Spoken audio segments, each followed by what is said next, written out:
All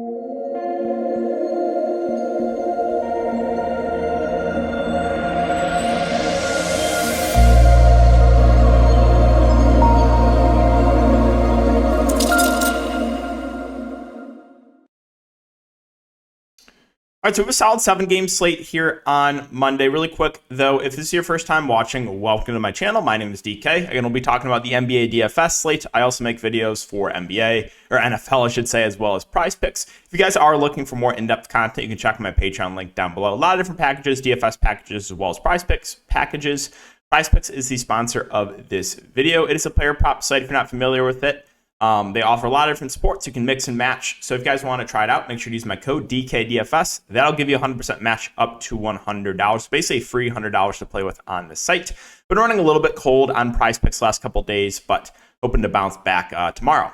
Okay, so let's quickly recap the last couple days for myself. So Saturday night, Alan, how is THT playing less with Mike Conley out? Someone give me that answer, okay? He plays 10 minutes.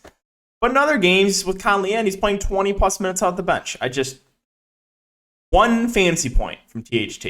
If he gives me anything here, it's probably a really, really good night. It still was a solid night. Still cash easily in tournaments everywhere. Yeah, I talked about how I was personally going to go Isaiah Jackson over Jalen Smith and GPPs. That worked out in a big, big way. The Memphis guys were chalk, but they smashed. I was eating that chalk for sure. Halliburton was a guy that I really, really liked if the game could stay competitive. It did. He smashed. Vanderbilt was on pace for triple-double, then did not come back for some reason. That did tilt me. I was debating with him and Dylan Brooks. Obviously made the wrong decision there. And then Colin Sexton rounded out my lineup. So good back-to-back days there, Friday, Saturday. And then tonight, did not hit in GPPs.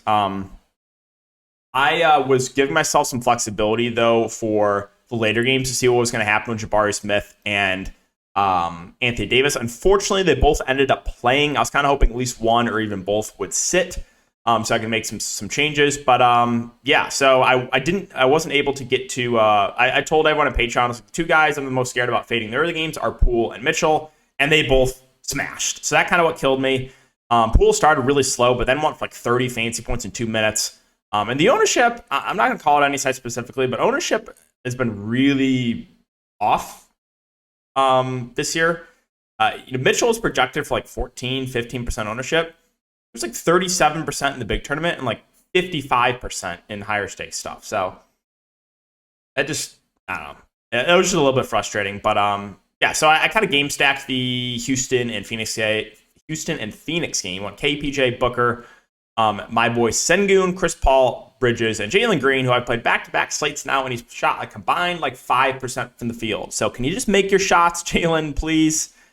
But yeah, that's the recap of last couple days for myself. So let's now get into the 7-game slate. We'll start off with Sacramento and Charlotte. This is a game you got two teams that play fast, two teams that play very little defense. Yeah, I like this game quite a bit. Top end guys, you got Fox and Sabonis. I think are both good plays. Fox playing like 35 minutes tonight. He's been playing really, really well. And then Sabonis has been in foul trouble like every single game. Literally, he's been in he fouled out here. Foul trouble here. Just got benched here for some reason. Was on pace for 70, got benched. Foul trouble here. Massive foul trouble here. So I think game log watchers might avoid Sabonis, but as long as he stays out of foul trouble, I think he's at a really nice price here. So I think it's a nice buy low opportunity on Sabonis. I really, really like him. Keegan Murray, 6K. I think he's a good play too. Playing huge minutes right now, 38, 39, 36 minutes. He's a guy that's getting a lot of shot attempts up. I think he's a decent option there. Definitely would rank him, though, behind Fox and Sabonis. Kevin Huerter, it's just so typical. So typical. Play him here, gets injured, plays 1 minute in the second half. The very next game, 8 of 11, 7 of 8 from 3, 45 fantasy points. But I play Kevin Huerter injured. He is also a decent option in the mid-range. Harrison Barnes is 4.9. You kind of know you're getting out of Harrison Barnes. He's going to play pretty big minutes, but probably not do a ton with them. And Sacramento did kind of tighten up the rotation last game. So off the bench, there's not a ton that I really am interested in. I mean, Malik Monk's always someone you can consider in GPPs because when he gets it going, they can extend him a little bit, and he does have a high ceiling. But Don't know if I'm really going to consider anyone else. So moving on to Charlotte.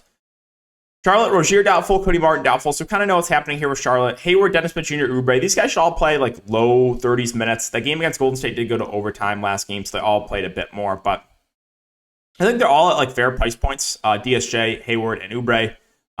So they all look pretty solid here to me. I don't think there's any like standout plays, but this is a game I could definitely see stacking up. Peach Washington had a really good game. I would say I was more of an outlier for him.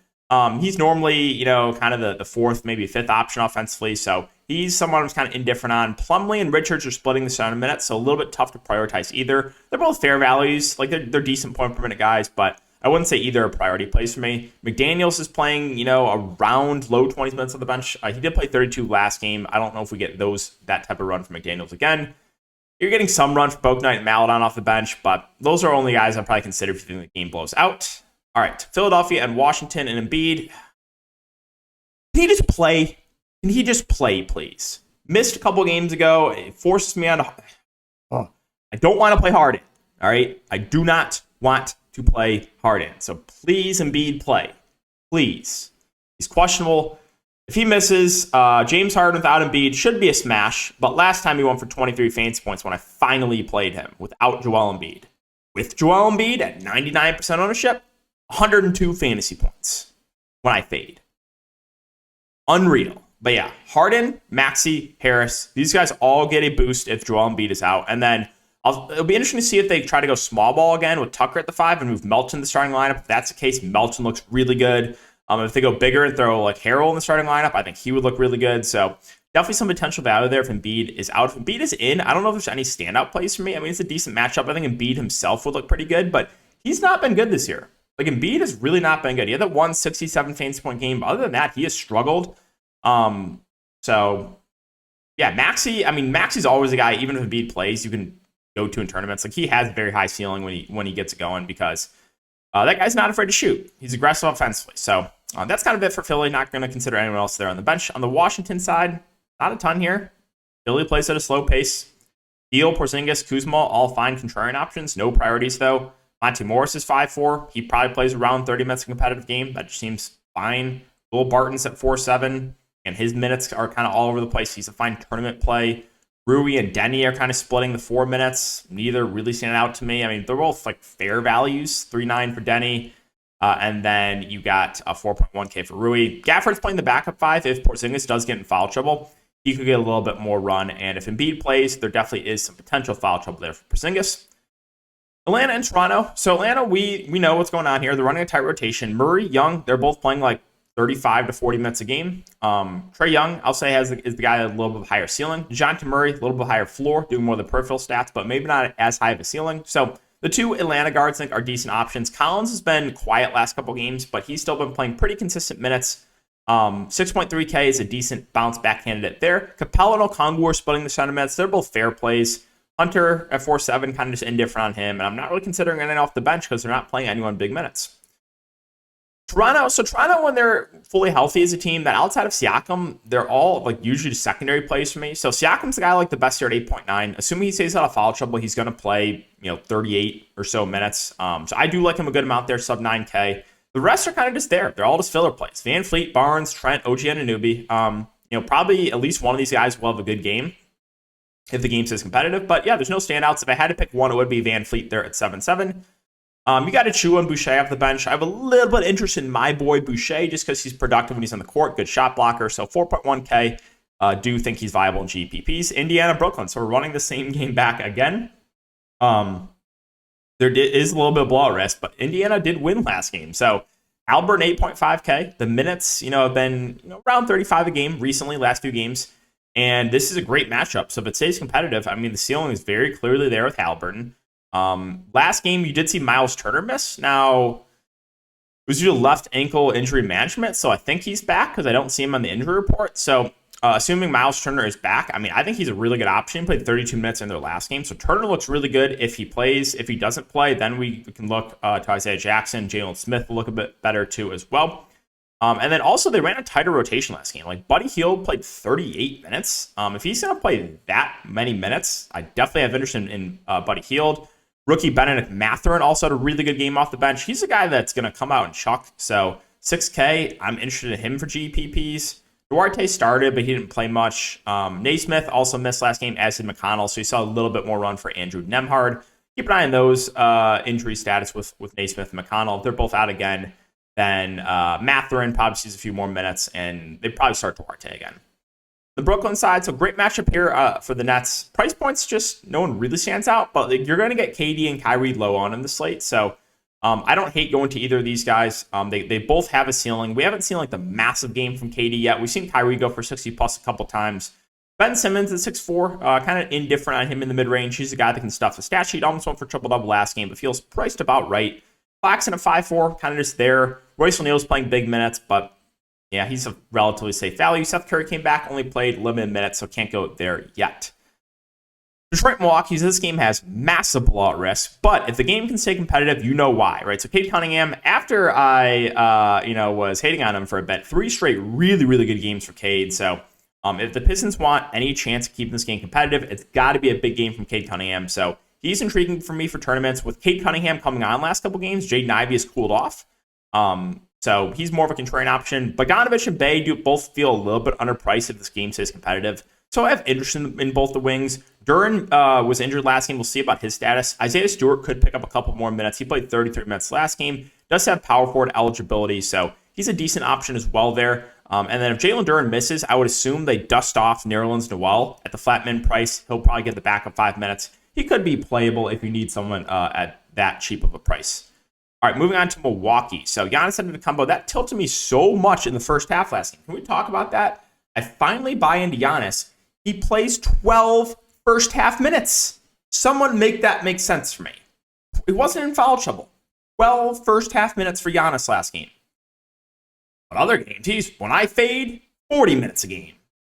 Well, he was on pace for 24 minutes. Luckily, they played him a ton in the second half, but still, 12 first half minutes. God, I hate Budenholzer so much. But yeah, Giannis, if the game stays competitive, the ceiling is massive. Drew Holiday, we saw a big game from him. He's a decent option too if you think it stays competitive, but there is some blowout risk here. Portis and Lopez, the front court, are both solid plays too in a good matchup. I'd probably give the edge to Portis, but Brook Lopez probably plays a couple more minutes. Grayson Allen has cooled off, but again, he's score independent. I don't think I want to mess with like Javon Carter or any of this gross bench value. So let's move on to Memphis and Utah. Game that does look appealing once again. John Morant status up in the air. He's currently questionable. If he misses, we know what to do, right? Tyus Jones will look like a great option. Dylan Brooks would get a boost, as would Desmond Bane. So that's where the offense would run through those 3 guards. Now, if John Morant is in, then Bane feels a little pricey. Jones is definitely overpriced. Brooks feels priced about right. So that's definitely going to change the slate, the status of John Morant. And Ja himself, I don't know if it would be a priority, but would definitely be a solid GPP play. The front court and Adams Aldama are kind of just there. Adams did only play 19 minutes last game, did deal with some foul trouble, and they still didn't play Brandon Clark that much. Santa Claus Aldama has been pretty quiet last couple games. He's still playing big minutes, though, so he's a fair play there. Conchar, if there's no Ja, probably gets decent minutes off the bench. If Ja plays, his minutes probably tick down a bit. Then you did see pretty big minutes for David Roddy. He played 27 minutes, went for 29 fantasy points. I don't know if we can expect that type of run again from Roddy, but I think he's worth a look in GPPs. On the Utah side, so we do have Mike Conley back, so probably can't get to Colin Sexton. Front court, Lauri Markkanen, this is the guy with the highest ceiling. He's getting 15, 20 shots up a game, so he's in play for me for GPPs. Clarkson at 6'1", fine tournament option as well. He is a little bit higher ceiling than Conley. Conley a little bit higher floor than Clarkson. Olynyk, I finally faded him. Played him here. Massive foul trouble. Played him here. Massive foul trouble. Finally faded. 8 of 10 shooting. 43 fantasy points.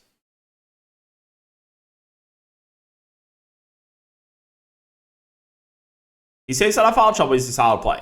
Jared Vanderbilt was on pace for triple-double. Then just didn't close. That really tilted me. He's still a decent option. Sexton, if he comes on the bench, feels priced about right, as does Malik Beasley. My boy, Nickeil Alexander-Walker, it was actually him that played a lot last game, not THT. But with us, Mike Conley back, I don't think I want to mess with the Jazz value. Outside of like maybe a little bit of Beasley or Sexton. But final game here, we got Houston and the Clippers. This one should be a good one. Anytime I see the Rockets on the schedule, it's just a game, right, that if it stays competitive, it has a high ceiling. Because Houston, they play fast and they play not a lot of defense. So the 2 guards, KPJ and Jalen Green, both look good. Kevin Porter Jr., the much safer option. He's the guy that's, stuffed in the stat sheet. For Jalen Green, unfortunately, is more score independent. He has burned me last couple games, shooting 4 of 19, 5 of 18, even 6 of 20. I just know if I fade him tomorrow, if I fade Jalen Green, he's going for 50 fancy points. I just know what's going to happen. Jabari Smith, 6.1 feels a little bit too pricey. I like him more when he's playing the center. My boy Sengun, finally, again, getting the start last couple games, 36-31 minutes, 36-31 fancy points, 25-29 minutes. I think he looks really good, assuming he can stay out of foul trouble.